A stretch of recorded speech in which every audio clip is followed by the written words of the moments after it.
everyone. I'm Marty Chinesky, and along with two of my good friends, Ken Brown and George Perdue, we're your hosts of the Local Sports Wrap-Up. Today is May 26, 2021, and George, welcome back. We haven't seen you in about a month. How is the high school track team and the junior track team, and how's George in general? Good. So I'm glad to be back. I was coaching middle school track for the last month or so. We finished up. It's been pretty crazy with everything kind of going on. And, we did okay. We had our league meet last Monday, and, it was a little interesting because, one thing, and we talked about this before, a lot of kids, like only our 8th graders are the only ones who ever participated in middle school track before. So like our 6th and 7th graders, because of everything being canceled last year, 7th graders couldn't participate, 6th graders are brand new. Numbers were a little bit different across the board. I noticed with all the teams downriver, not as many kids were coming out for some of the teams, which, if you're pay to play or quarantine and it was affecting us. I mean, we had kids for a while there when things were at its peak. We were missing kids all the time, but it seems like things have gotten better, as things are kind of finishing up. Middle school is pretty much done. I don't think any sports are going on now. High schools, it's kind of a mishmash of like the teams that are finishing off, and then you have some that haven't even started their districts yet, so it's kind of interesting how that's working out. But things are pretty good, and we just, you wanted me to mention prom. We had prom on the football field on Friday, which was really cool. First time ever. Okay. I would like if you had a good night, good weather. Great weather. Right. We had food trucks come in. Kids had a choice of like 3 or 4 local food trucks. They had a donut company there. They had a slushie, and then they got to dance right on the field. So it's kind of cool to see the prom king and queen right there on the field be crowned. And it was nice. They had the tents out. It was warm. I went in with a Hawaiian shirt. I think I was the most dressed down person that was there. But it was like I knew what to expect. But it was really kind of cool. And next year I think they're going to start back with going to some of these venues. But talking to the kids, it seemed like they really liked it. I tried to talk to some of those kids. I see them afterwards, and it was kind of neat. 7 in the evening, I'm guessing ish. Yep. Football field lights on. Yeah, lights were on. You had one guy. It was funny. We're standing there, and you see the smoke kind of coming in. I'm like, what? Somebody throw a smoke bomb? No. There was somebody that was spinning their tires in the parking lot and doing donuts, and so that smoke was just all coming out of the football field at one point. But it was cool. I think we had a pretty decent turnout. I think the kids liked it. Deterrent for mosquitoes, any at all? No, I mean, I tell you what, that's the one thing, like, no bugs from what I noticed, even with the weather being as hot as it is. But, when you look around there's not a ton of stuff where areas where those mosquitoes, I'm sure if it was a grass field, sure. But, like, being a turf field, maybe you don't get as much of that, the bugs around there. So that's cool. I think at least they improvised and they got away with doing a prom. Yep, at least, and because some schools, I think Trenton was supposed to do theirs this past Sunday outdoors, but because of the weather, which again, that was one thing you couldn't factor in. I think they canceled theirs because of the weather on this past Sunday. So, we got lucky. I'll say that we got lucky on Friday.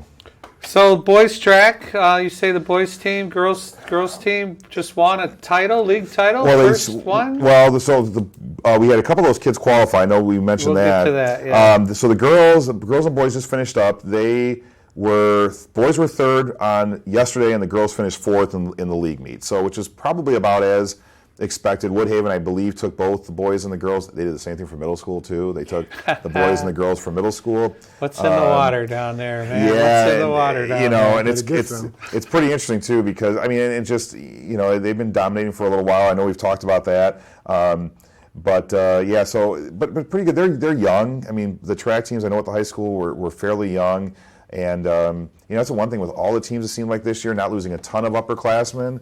But doing pretty well, as far as that goes. So that was yesterday.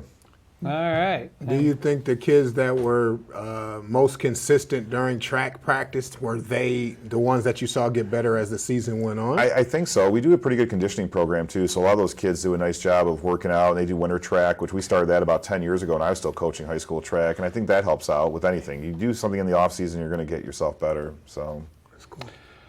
Well, on that note, I want to talk about this thing called Sportsport. I want to get into the local yak arena here. If you have a child that is 5 to 13 years of age in this community, which that's vague, maybe they'll let the outsiders in, you can go to the yak and, like a library, you can check out baseball gloves, soccer balls, nets, basketballs, volleyballs, pickleball paddles and balls.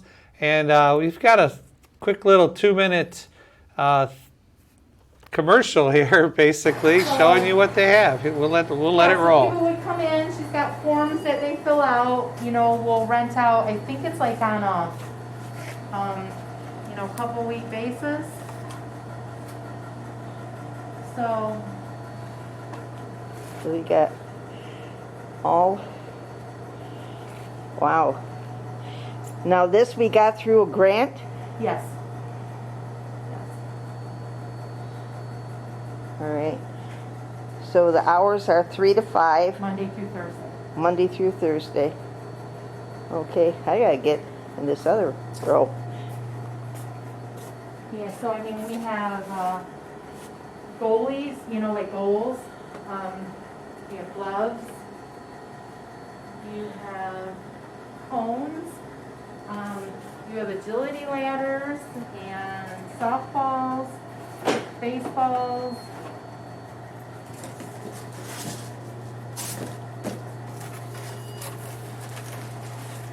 Yeah, agility bands, it looks like. So lots of training equipment. Pickleball paddles. And that's probably getting in. Yeah.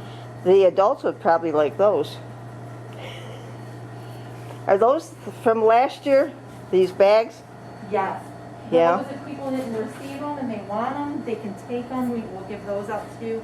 So it's for youths ages 5 to 13 in the community. Okay.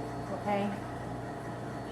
So what does it take for them to get one? They have to, They come in between the hours of 3 to 5, Monday through Thursday.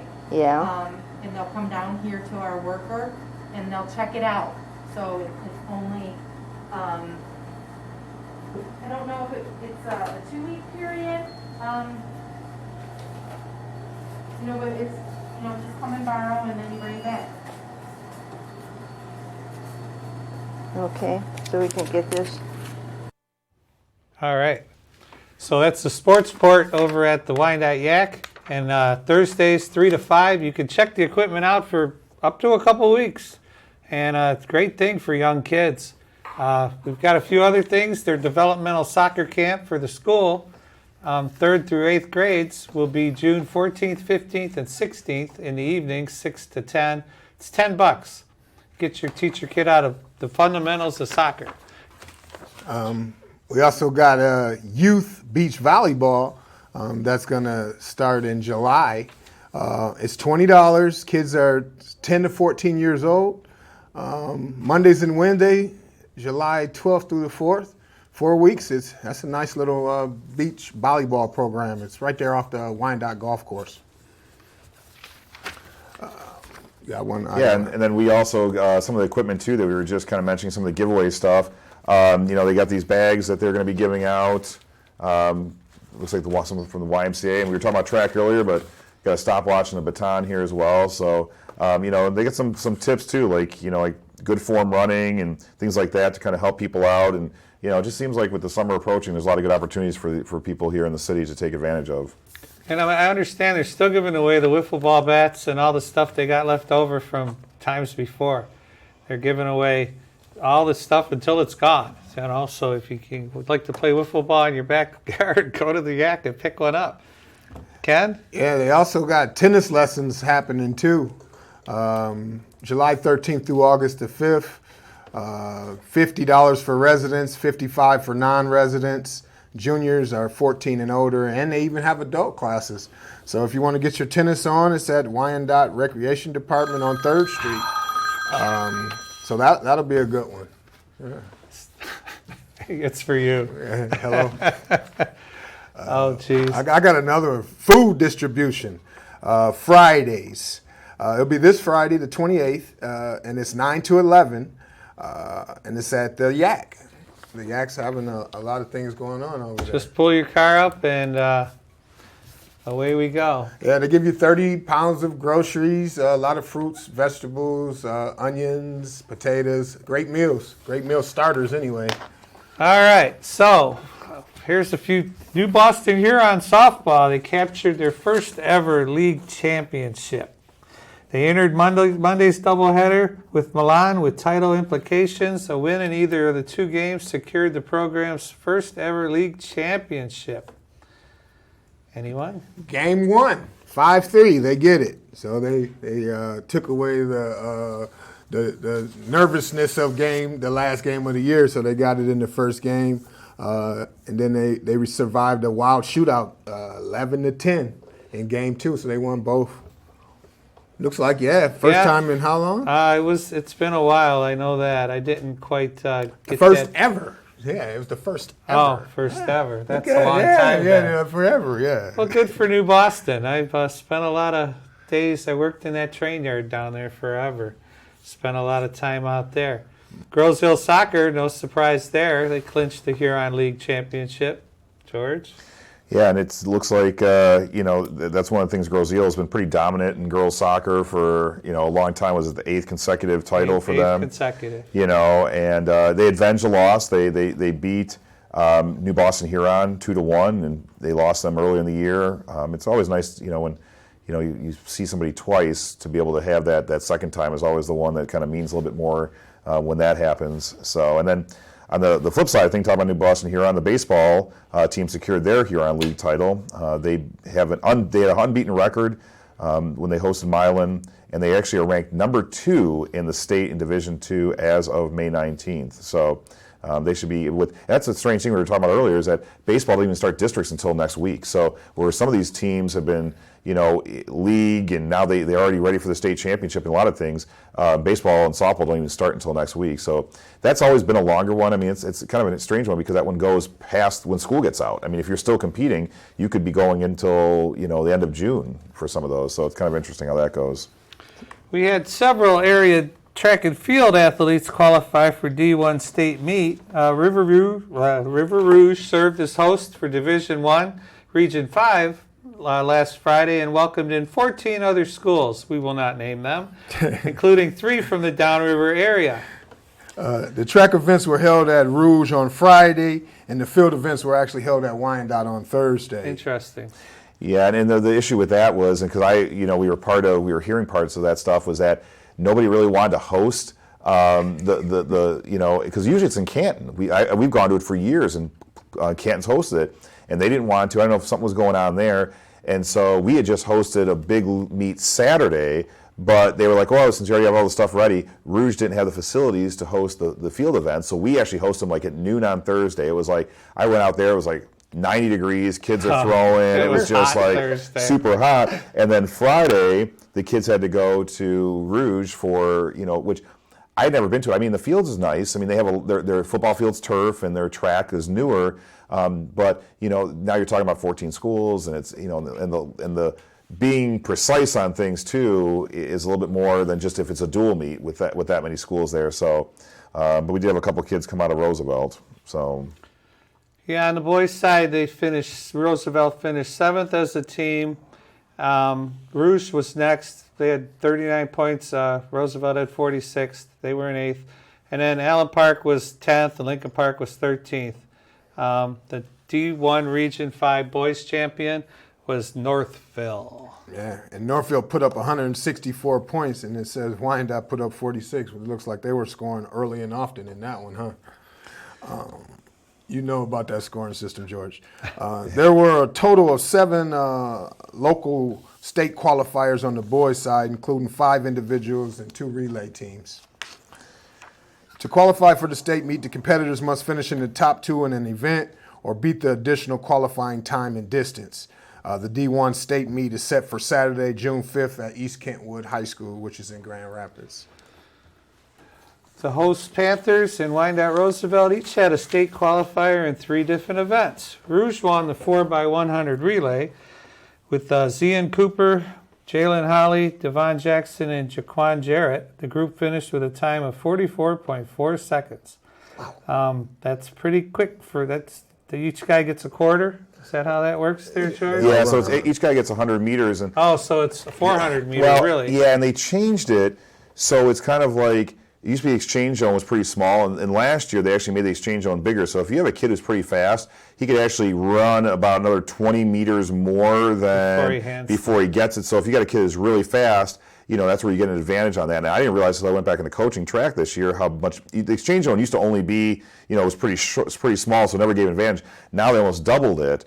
And so it kind of gives you an advantage. If you have a really fast kid, he might actually run 120 meters instead of just running 100. Gotcha. Because you used to just put your fastest kid at the end, which you still could, and that kid now could be running farther. So it's kind of interesting how that works out. Theoretically, a little farther. A little bit, yeah. But any advantage, I mean, you're talking, it could be 1/10 of a second or 2/10 of a second with how much faster you beat somebody. Correct. So George, they get the baton and they get to start running? Or? Correct. So, and we practice that all the time because it's typically, if I'm right-handed, I am putting that baton in their left hand. So, because you don't want to come up on the kid where it's right on right, usually it's, their left hand is the one that goes out because you kind of want to run in like lockstep with them. So, and we practice it, and it's funny, every time you practice, especially like middle schoolers, it never, you get kids that turn around that want to just grab it, and, Give me that. But it's at the high school, if you want to, and we've had some teams too, you have to be precise with it. I mean, it could be 1/10 of a second, and that could be the difference between winning a 4x1 or not. 4x1 is the one where you really cannot have too many mistakes. Gotcha. So that's great for them. It's a great time. Because you got to figure who's in that. You've got the Plymouth schools. You got some schools from around here as well. I mean, it's a pretty tough region. Used to be Saline, used to be in our region too, and now they have Saline, Woodhaven. Some of those schools are out there, but it's still a pretty tough region for those kids to get out of. So then Jalen Watson was second for the Panthers in the 200 meter, so he qualified for states, and he was on the runner-up 4x200 relay team with Christian Johnson, Jalen Jarvis, and Jonathan Marshall. For Roosevelt, Jalen Jackson won both the 110 hurdles and the 300 hurdles. Go Jalen. And then here's our friend again, Ethan Bro. Yep, that's Bro. Yep. Took second in the 400 meters. We talked about him last week. He had a good week too. Yeah. Yeah, and that's great for those guys, especially for the hurdles are tough for Jalen to be able to do both of those. That one it's all about how you kind of pace yourself out, especially like on the 300, because you're almost running a full lap to run that.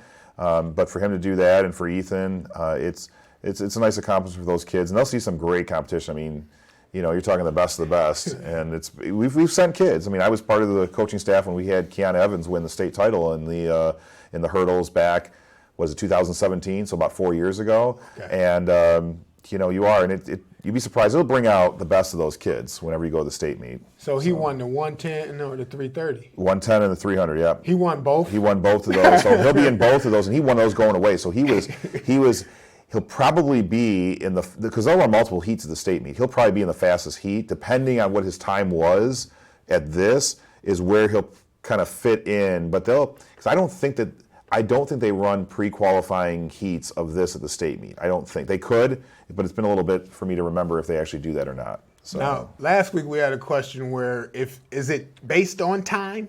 Because they had broke the meets up into two different spots last week, and we were wondering. Right. They had the smaller schools and the bigger schools. Correct, and that was all it was two separate meets. Okay. So basically it was however those small schools did, they had one, and then it'd be like if it was like a Division II meet and Division I meet. I got you. Separate meets, separate, awards, and that's kind of the same thing same thing how they did this one last week. A lot happened from last week to this week. I didn't even remember we talked about that. Yeah. Hey, Lincoln Park, go ahead. All right, Lincoln Park had a representative. Nick West was runner-up in the shot put. I don't have a length, but he was number 2. He's going to states. All right, Big Nick. Trenton softball headed into the week needing to beat 2 tough teams on back-to-back days to remain tied with Allen Park for first place in the Downriver League. While the Trojans got a battle each time, they emerged unscathed and kept pace with the Jaguars. Trenton welcomed Woodhaven on Wednesday, came away with a 4-0 victory, and then the day before they beat Gibraltar Carlson 4-3. Wow. What I have learned is Allen Park only has 1 senior. Wow. So they're going to be strong next year and the following year after that, I'm sure. The Trenton is 12-2 in league play, and there's only 2 Downriver League games left to play at that point. I wonder, do they play each other? I wonder, does Allen Park and we'll have to figure that out. I think they Trenton split their series, I think. We talked something about and they softball. Probably wouldn't be in the same region either or same district. They might see each other somewhere down the road, but I think they might be in that Lincoln Park district, I think. So, Allen Park maybe. Yeah, it might be Allen Park, Lincoln Park, us, I think, are in that one. So it might be like Woodhaven, Gibraltar, like those schools might be down there in that one. So We had a signing. Read that one. Yeah, Allen Park senior Isaiah Jacobs recently signed with Cornerstone University in Grand Rapids. He will be running cross country and indoor and outdoor track. So he'll have his plate full. Track is one that if you run it in college, you run all the time, right? yeah, and in fact, he's running cross country and track. I mean, he's definitely a kid that, we've had some kids go out and run in college and, and in some smaller schools too. And it's like, but it's tough. Cross country and track is a tough thing at the next level. But if you got the ability, you can have an opportunity to do that. I had the one bowler way back in the day. She would run home from practice, you know, and she got placed in a college for her cross country ability, but doing both, like you say, it'd be nice. A tough haul. I wonder, does it translate into more scholarship dollars? Because you're running, multiple seasons. Yeah, you're going to be running pretty much all year now. It all depends, that sometimes I think the smaller colleges give you half pay. Like my daughter could have been a bowler for half pay at a smaller school, but it ended up you were still paying $30,000, which U of M is getting nothing, or less. Yeah. So it's private almost school. Right. Trenton baseball holds off Woodhaven and clinches a share of the Downriver League title. Now that's interesting. Yeah, and I saw their facilities. We had our league meet at Trenton. First time I've seen their facilities. Pretty nice. They pumped a ton of money down there. Synthetic infields. And it's kind of cool. There's no fencing. It's just the netting now behind home plate. It runs from first baseline to third baseline. So here I am standing, and it's funny. I asked the coach, I go, because literally the throwing area is right behind home plate. I'm like, you ever have a foul ball? Oh, no, we haven't had any issue. Sure enough, 5 minutes later, they're like, watch out, and here comes a foul ball, and it hits the bleachers, and like literally 5 feet away from where we're throwing shot put at. So it's like, but it's nice. I mean, the field is turf, nice dugouts. I mean, they put a lot of money into Trenton. The football field looks absolutely gorgeous, too. So it'd be nice to see that when Downriver League, kind of kicks off in the fall. They went a whole season with all that extra bus money, right? And they got to spend it somewhere. Yep. So good for them. Trenton, the Trojans shined on defense with no errors in a low-scoring game that was played on a warm, sunny day. Woodhaven mounted a comeback. However, Trenton had land for a 3-2 victory. Now, they've got at least a share of the Downriver League title. I think Woodhaven ran away with it last year, I'm thinking. They always run away with it. The Trojans are 14-1 in the Downriver League and have one league game left to play, which is a makeup against Taylor High. That has yet to be rescheduled. The Griffins just returned from a 2-week pause due to COVID. Should Taylor upset the Trojans and Woodhaven 12-2 in the league, win his final 2 games, the 2 squads would split the 2021 title. So Woodhaven's still in the mix, 1 game out with 2 to play. They need a miracle. Well, that's why they play the game. Taylor could beat them. That's right. I'm going to do my local or the stuff from. We had a couple of things happen. Tennis league meet was Monday. We were kind of a little disappointed. I think that they didn't qualify as a team for states. They had one girl, Reese Blackledge, qualified in the one singles. She's going, but they pulled off by half point. The girls won the league meet in tennis on Monday. So league title for the girls tennis team, which was really nice, and then. Rowing, which you guys mentioned, you talked about rowing last week. They went out to Grand Rapids for the state meet. They had an excellent day. They actually had to go do this on Sunday because of the wind on Saturday. So they had 3 state champion boats, the women's novice 8, the men's junior 4, and the men's junior 8. Second place for the men in points and second place overall. So great job for rowing. We've talked about that before. They have 1 more left. It's kind of, it's not a, they didn't go to Canada this year at all because of restrictions, but I think they're going to be doing like an exhibition, not this weekend, but next weekend, and then their season's done. So, but great job for rowing this year, too. Yeah, and the girls' tennis, I mean, that's where I thought about the half game thing. We were talking track because we had discussed it earlier. But, yeah, I mean, great that the tennis team won a title, league title, They name go up on the banner in the gym now. Yeah. I love that. There aren't enough league championship banners up there on that gym. In the area there. Yeah, I like how they celebrate that in our gym, too. Oh, yeah, absolutely. I like how they celebrate the kids, even with having the kids' names that are on the team. That's a good look. It makes the kid feel good. It's a self-esteem boost for sure. Yeah, and you go to some of these other schools and see it. You could get intimidated if you were, It's like the banners at the Joe. That's right. It's like the banners at the Joe. Or the Boston Garden. This is one of the backpacks you can get. Hey, we got some email for localsportswrapup@gmail.com. Joe, appreciate you watching. I love the fact that you'll comment on localsportswrapup@gmail. Joe's an old bowling buddy of mine. His dad just turned 90-something. Put it out on Facebook. Happy birthday, Butch. Also, we're available on YouTube. You can always find us on YouTube. Just go to YouTube, look up Local Sports Wrap Up. Last week of the month, ALS awareness. My good buddy Ken here. ALS is an evil disease. Look it up. Anyone gets stuck with it, I think the best thing he ever did was that live wake, because he was able to talk to everybody that was there. But this is the end of May. We got a few minutes left. We've got a 50-year-old wins the PGA. Yep. I love that.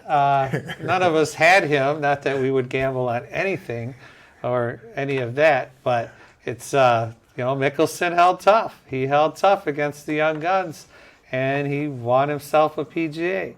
Now he's got a 5-year exemption into the tour. Yep. So he starts playing bad. He can still go play wherever he wants. That's nice. But a new regimen at 50, I can relate.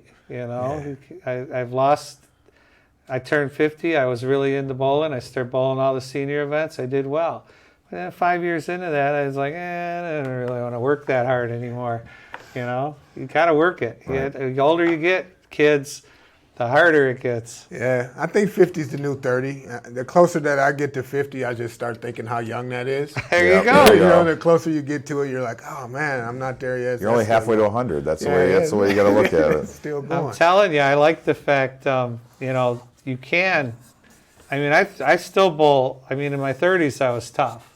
Okay, but I still throw the ball pretty good, because bowling's a different game. Golf, I was never good at. I'm still not good at. But you have fun doing it. Oh, I enjoy it. Right? That's why you go out and do it. Yeah. But Lefty's yoked. He looks good. He looked great. Yeah, he looks like, man. Did you see? He said he fasts for 36 hours a week. Doesn't eat anything.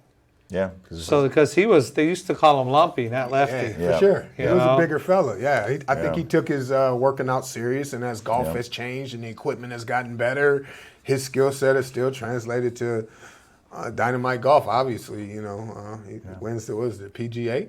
Yeah, and he was a good 250 to 1.